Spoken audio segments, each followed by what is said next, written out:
Hello my dear students. तो अब हम क्वाड्रेटिक इक्वेशन में और आगे बढ़ते हैं और आगे की बातों को देखते हैं। पिछले क्लास में जो लास्ट अपना बात हमने जो देखा था वो क्या था? Coordinate of vertex. ठीक है, उसके आगे और बढ़ते हैं और हेडिंग डालते हैं क्वाड्रेटिक इक्वेशन के अंदर। क्वाड्रेटिक इक्वेशन के अंदर हेडिंग जो है वो है नेचर ऑफ रूट्स। हालांकि इसमें बहुत सारी बातें आप पहले से जानते हो। क्वाड्रेटिक इक्वेशन के अंदर जो हेडिंग है वो नेचर ऑफ रूट्स है। ठीक है, क्वाड्रेटिक इक्वेशन। अब इसमें है नेचर ऑफ रूट।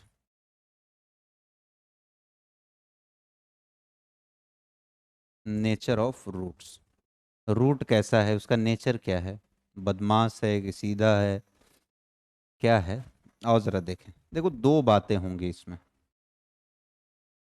या तो डी, या तो डी इक्वल टू जीरो होगा या नॉट इक्वल टू जीरो होगा। या तो इक्वल टू जीरो होगा या तो D not equal to zero होगा। दो ही बातें होंगी, या तो D not equal to zero होगा।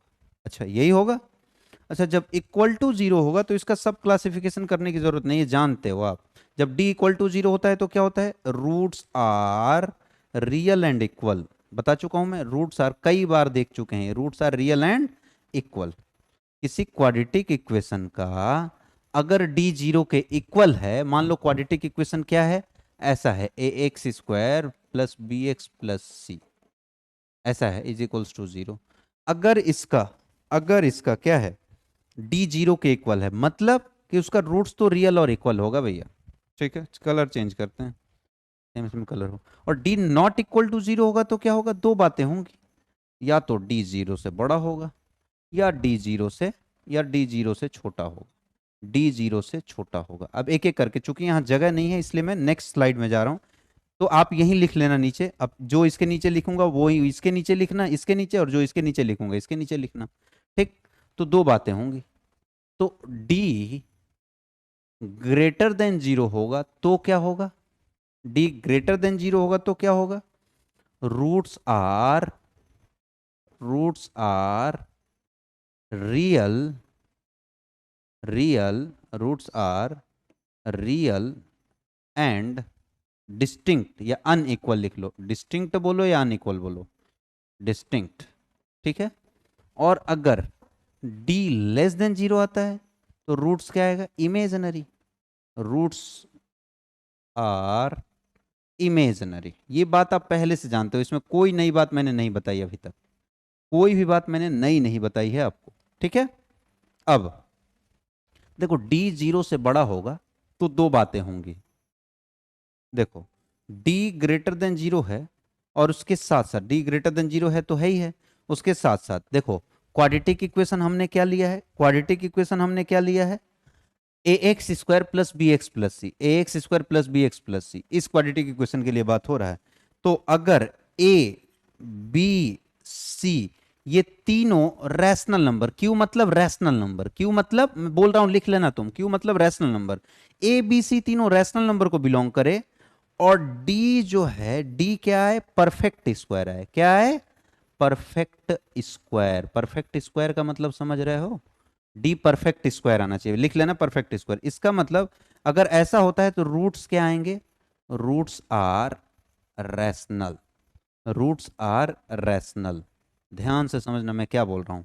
अगर किसी quadratic equation A x square plus B x plus C is equals to zero है, इसका ए बी सी ये तीनों रैशनल नंबर को बिलोंग करता है, क्यू को, क्यू मतलब रैशनल नंबर होता है, रैशनल नंबर को बिलोंग करता है, और डी परफेक्ट स्क्वायर है।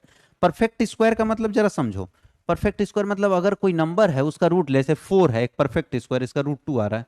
9 है परफेक्ट स्क्वायर, इसका रूट 3 आ रहा है। 16 है परफेक्ट स्क्वायर, इसका रूट, परफेक्ट स्क्वायर का मतलब अगर उसको रूट में रखते हो तो कोई इंटीजर दे बाहर, ऐसे रूट 10 का value perfect, root 10 perfect square नहीं है, 12 परफेक्ट स्क्वायर नहीं, 16 है, 25 है, 36 है, क्योंकि इनका रूट ले रहे हैं तो एक नंबर निकल रहा है, इंटीजर निकल रहा है। ठीक है। तो इस केस में रूट क्या आएगा? रैशनल आएगा। और इमेजनरी के केस में कोई बात ही नहीं होगी, इमेजनरी के केस में कोई बात नहीं होगी। अच्छा, अच्छा, ठीक। अच्छा, यहां से दूसरी बात क्या होगी? ठीक है, ए बी सी आपका रैशनल को बिलोंग करे, कोई दिक्कत नहीं, क्यू को बिलोंग करे, लेकिन डी अगर परफेक्ट स्क्वायर नहीं है, D not equal to perfect square, अगर डी परफेक्ट स्क्वायर नहीं है, डी परफेक्ट स्क्वायर नहीं है, उस केस में रूट्स जो है इर्रेशनल होगा। मैं यहां लिख रहा हूं, लिख लेना, roots are irrational. Irrational, irrational मतलब अपरिमेय। मैं समझा रहा हूं क्यों, ऐसा क्यों होता है, मैं समझा रहा हूं, ठीक है ना। तो देखो, मैं दो बात तो इसको खोल के लिख दे रहा हूं, हालांकि आप चार्ट बना के ऐसे ही लिखना, जैसे मैंने लिखा है ऐसे ही लिखना है, ताकि याद हो जाए। मैं आपको खोल के दिखा रहा हूं, पूरा पूरा एकदम से चीजें सामने दिखा रहा हूं। मान लो एक क्वाड्रेटिक इक्वेशन है, क्वाड्रेटिक एक्सप्रेशन है, एक्स स्क्वायर माइनस 9x + 20, ठीक है, -9x + 20।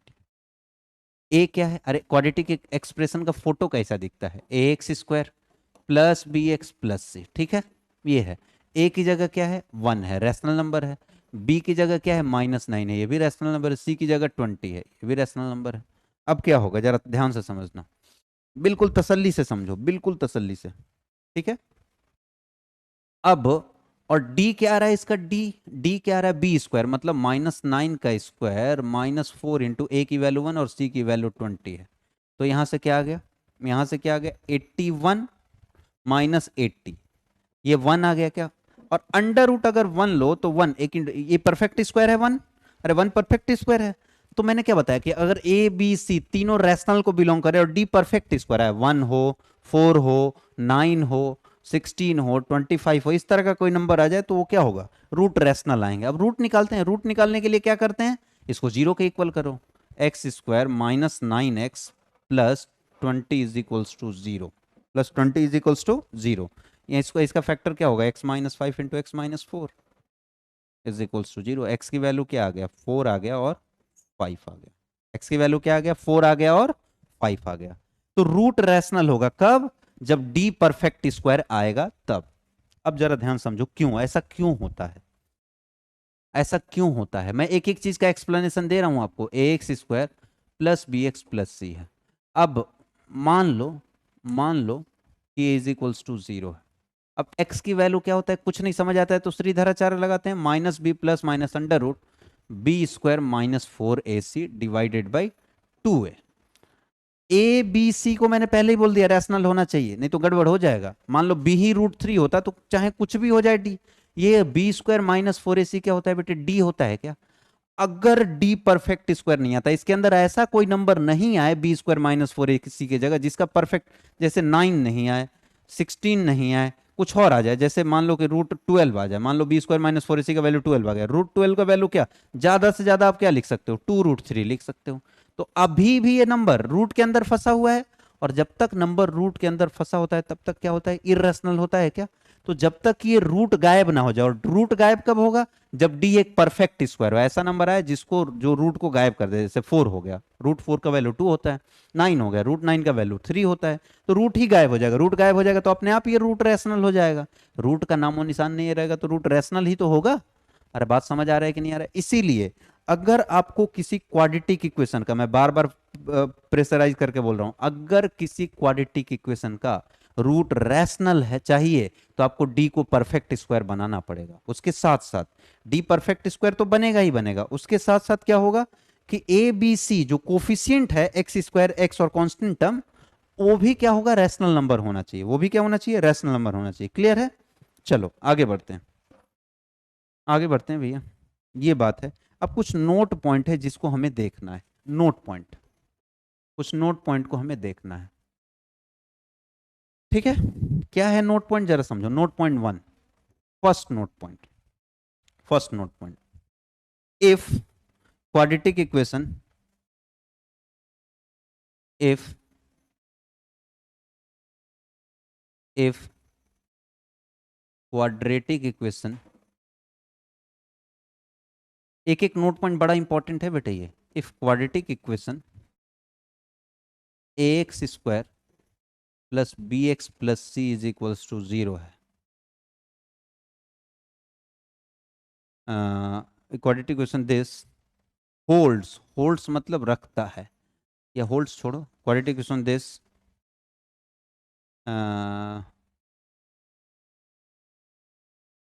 For quadratic equation this, for लिखो, for quadratic equation this, if a plus B plus C is equals to 0। अगर कोई क्वाड्रेटिक इक्वेशन का एक्स एक्स स्क्वायर का coefficient क्या है, ए है, एक्स का कोफिशिएंट क्या है, बी है, और कांस्टेंट टर्म क्या है, सी है, अगर इन तीनों का सम 0 के बराबर आ गया, अगर इन तीनों का सम क्या आ गया, 0 के इक्वल आ गया, उस केस में बिना सोचे समझे, देन यहां लिख लो, then one of the root then one of the root then one of the root is 1। तो उसका एक रूट 1 होगा। दूसरे रूट के बारे में मैं कुछ नहीं कह रहा हूं, लेकिन एक रूट 1 होगा। जैसे देखो एक्स स्क्वायर माइनस 5x और माइनस 5x है, और क्या है, प्लस का 4 है, ठीक है ना, इज इक्वल्स टू 0 है। देखो एक्स स्क्वायर के साथ जो मल्टीप्लाई में वो क्या है, 1 है, एक्स के साथ जो मल्टीप्लाई में वो क्या है, -5, और कांस्टेंट टर्म क्या है, 4 है। -5 -1 + 4, 5 -5 कट के क्या हो गया, 0 हो गया। अब इसका एक रूट 1 आना ही आना है, चाहे तो फैक्टराइज कर लो, आप चाहो तो फैक्टराइज कर लो, एक रूट बाय डिफॉल्ट 1 आना ही है। चलो करते हैं। एक्स स्क्वायर, इसको क्या x-1 इंटू x-4 लिख सकते हैं, कर लो फैक्टराइज, यही आएगा, x-1 इंटू x-4। तो यहाँ से रूट क्या आ रहा है, एक तो x इज इक्वल्स टू 1 आ रहा है और एक 4 आ रहा है, दो ही रूट आ रहा है, एक x इज इक्वल्स टू 1 आ रहा है और दूसरा x इज इक्वल्स टू क्या आ रहा है, 4 आ रहा है, दो रूट्स आ रहे हैं। क्या बात खोपड़ी में टन आ रहा है, एकदम समझ आ रहा है कि नहीं आ रहा है, बिल्कुल अच्छे से, ठीक है। तो देखो अगर किसी क्वाड्रेटिक इक्वेशन को ऐसा कुछ दिया है, एक्स स्क्वायर का कोफिशिएंट, एक्स के साथ जो मल्टीप्लाई में और कांस्टेंट टर्म, इन तीनों का सम 0 आ जाए, तो एक रूट बिना सोचे समझे आपको क्या बोलना पड़ेगा, 1 है, एक रूट 1 है। तो दूसरे रूट के बारे में हम क्या टिप्पणी करेंगे, इसी में कंटिन्यूअस पॉइंट है, a x square plus B x plus c में अगर a plus B plus c जो है वो 0 है, तो एक रूट को इसको 1 बोलना है, दूसरे रूट मेरा बीटा है, पता नहीं है क्या है, दूसरा रूट बीटा है। तो प्रोडक्ट ऑफ रूट क्या होगा, अरे एक रूट 1 है दूसरा बीटा है, तो प्रोडक्ट ऑफ रूट क्या होता है, 1 इंटू बीटा, दोनों रूट का प्रोडक्ट। अरे पहला रूट तो 1 बोल दिया क्योंकि ये आ रहा है, दूसरा root beta, 1 into beta, product of root क्या होता है, सी बाई ए होता है। तो पहला रूट तो कोई मतलब ही नहीं है, प्रोडक्ट में 1 है, तो बीटा की वैल्यू सीधे सीधे सी बाई ए हो जाएगा क्या, अरे बोलो दूसरा रूट भी निकल जाएगा। यहां से देखो, क्या यहां से मैं बोल सकता हूं कि दूसरा रूट क्या होगा, एक रूट तो 1 है और दूसरे रूट के बारे में, एक रूट 1 है और दूसरा रूट अगर मान लो फैक्टराइज नहीं करते हैं, कैसे निकालेंगे, सी बाई ए। देखो अल्फा तो 1 आ गया क्योंकि ए प्लस बी प्लस सी 0 है, बीटा क्या होगा, सी बाई ए, सी की वैल्यू क्या है, 4 है, और ए की वैल्यू 1 है, 4/1 क्या आ जाएगा, 4। और तरीके से भी देखो 4 आ रहा है और ऐसे भी 4 आ रहा है। तो मेरा कहने का मतलब ये है कि अगर किसी क्वाड्रेटिक इक्वेशन का a प्लस बी प्लस सी 0 है, तो एक रूट तो बाय डिफॉल्ट 1 बोल दो और दूसरा रूट बीटा होगा, और बीटा क्या होगा, प्रोडक्ट ऑफ रूट से निकाल लो, 1 into beta is equal to c by a, और 1 बीटा को मल्टीप्लाई करो तो 1 ही बीटा ही आएगा, बीटा की वैल्यू सी बाई ए आ जाएगा। समझ आ गया क्या, क्लियर है। अच्छा दूसरा नोट पॉइंट, दूसरा नोट पॉइंट, दूसरा note point, for any quadratic equation, for any quadratic equation, किसी क्वाड्रेटिक इक्वेशन की बात कर रहे हैं हम, for any quadratic equation, for any quadratic equation A x square plus B x plus C is equals to 0, for any quadratic equation A x square plus B x plus C is equals to 0, where जहां जहां A comma B comma सी किसको belong कर रहा है, rational number को, किसको belong कर रहा है, क्यू मतलब रैशनल नंबर होता है, क्यू मतलब क्या होता है, रैशनल नंबर। जहां ए प्लस बी प्लस सी किसको बिलोंग कर रहा है बेटे, रैशनल नंबर को बिलोंग कर रहा है, इस बात को ध्यान से समझो। तो उस केस में देन अच्छा, for any quadratic equation this, if one of the root, if one of the root is p plus root q, अगर एक root p plus root q आ रहा है तो दूसरा then other is, then other is p minus root q, ये by default होगा। अगर किसी क्वाड्रेटिक इक्वेशन ए x square plus B x plus c, देखो कंडीशन प्रोवाइडेड है, ए बी सी सब रैशनल नंबर, क्यू को रैशनल नंबर को belong करना चाहिए, ऐसा नहीं कि यहां ए की जगह √3 आ गया, ए बी सी तीनों रैशनल नंबर को बिलोंग करेगा तभी ये कंडीशन वैलिड है। तो उस केस में अगर एक root p plus root q आ गया तो दूसरा p माइनस रूट क्यू आना लाजमी है, होना ही होना है। कैसे, ऐसे समझो, मान लो a x square plus B x plus c है, ठीक, इक्वल टू 0 है, इसको फैक्टराइज कर रहे हैं, ठीक है। तो क्या होगा, minus B plus minus under root B square minus 4ac होता है, बोलो, डिवाइडेड बाई 2a हो गया। अब जरा मुझे बता दो, इसको मैं थोड़ा सा चेंज करके लिख रहा हूं, माइनस बी बाई 2a और प्लस माइनस यहां क्या आएगा, बी स्क्वायर माइनस 4ac को डी लिख सकते हैं, तो रूट डी बाई 2a ये आ गया, रूट डी बाई 2a आ गया। अब एक बात समझो, एक रूट अगर एक रूट पी, इसको पी बोल दिया, इसको क्या बोल दिया, इस पूरे को मैंने पी बोल दिया और इस पूरे को क्यू बोल दिया। मान लो रूट गायब नहीं हो रहा है, तो अगर एक प्लस साइन के साथ आ रहा है तो दूसरा माइनस साइन के साथ वही नहीं आएगा क्या? अरे क्या समझ पा रहे हो मैं क्या बोल रहा हूं, समझ पा रहे हो? तो ऐसा समझो कि एक अगर p प्लस रूट क्यू के फॉर्म में आ गया तो दूसरे में बाय डिफॉल्ट या माइनस लगा दो रूट क्यू में, वही दूसरा रूट होना है, क्योंकि प्लस माइनस करके आता है। तो रूट अगर नहीं हटेगा तो एक प्लस साइन के साथ आएगा तो दूसरा माइनस साइन के साथ आ जाएगा। क्या बात समझ पा रहे हो कि नहीं समझ पा रहे हो मैं क्या बोल रहा हूं? ठीक है, तो एक रूट अगर p plus Q root Q है तो दूसरा p माइनस रूट क्यू आएगा। ठीक यही काम तीसरा नोट पॉइंट, इफ वही कंडीशन सेम है, if one of the root, बाकी कंडीशन सेम है, if one of the roots, ध्यान से सुनो मैं क्या बोल रहा हूं, if one of the roots is p plus iota Q, अगर एक root p plus iota Q हो गया, इमेजनरी रूट की बात कर रहा हूं मैं, देन अदर इज, तो दूसरा रूट बिना सोचे समझे, देन अदर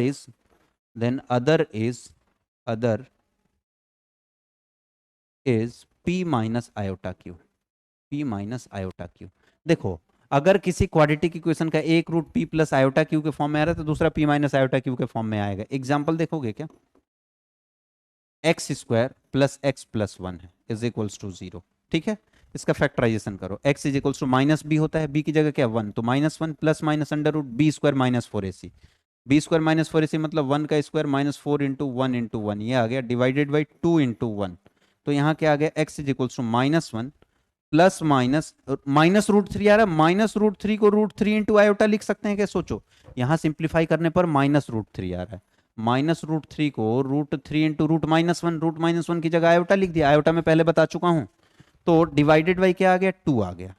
ठीक है, अब जरा ध्यान समझो रूट्स क्या क्या आ रहे हैं, ऐसे समझो, 2 से इसको भी डिवाइड कर सकते हैं, इसको भी, तो क्या minus one by two plus root three iota by two आ गया, और दूसरा क्या आ जाएगा, minus one by two minus root three iota by two आ जाएगा। तो देखो आ गया, तो क्या हो गया, एक अगर इसको p बोल दिया और इसको q, p plus root q iota, p plus q iota आ गया, तो दूसरा p माइनस क्यू आयोटा आ रहा है कि नहीं आ रहा है, अरे आ रहा है क्या, तो अगर एक root p plus iota q आ गया तो दूसरा p माइनस आयोटा क्यू आना है, ये फिक्स बात है। ठीक है, इसमें कुछ नहीं कर सकते आप। ठीक है, बढ़ते हैं आगे, आगे बढ़ते हैं भैया। ठीक है, अगला नोट पॉइंट देखा जाए, ठीक, या क्वेश्चन देखते हैं, क्वेश्चन देखा जाए, क्वेश्चन देखो, क्वेश्चन क्या है, prove that the root of equation, prove that, एक क्वेश्चन है, prove that the roots of equation, prove that the root of equation, prove that the root of equation a plus B minus C into X square plus plus 2cx plus plus B plus C minus A, B plus C minus A is equals to zero, is equals to zero,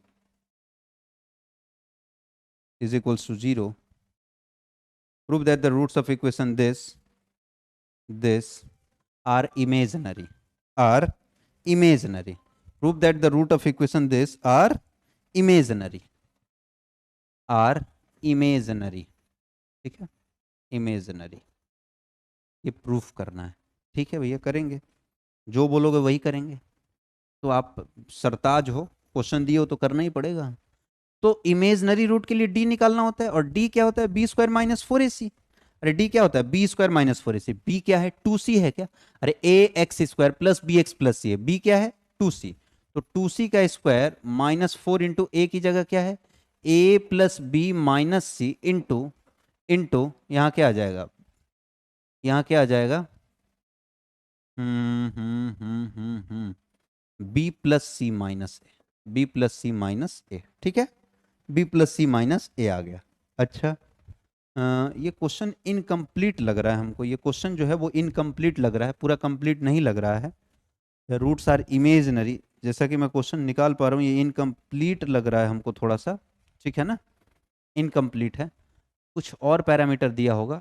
अगर इसके roots को imaginary proof करना है तो तुमको देखो दिमाग लगाना, तुमको प्रूफ करना है, मेरे हिसाब से एक क्वेश्चन इनकम्प्लीट है। ये जो रूट्स है इसका वो क्या आएगा, ये जो रूट्स है इसका वो क्या आएगा, इमेजिनरी आना चाहिए। क्या आना चाहिए, इमेजिनरी। डी जो है वो लेस देन जीरो आना चाहिए, डी लेस देन जीरो आना चाहिए, ठीक है। अच्छा, ठीक है ठीक है, चलो आज के लिए इतना ही, आगे की बातों को नेक्स्ट लेक्चर में देखेंगे।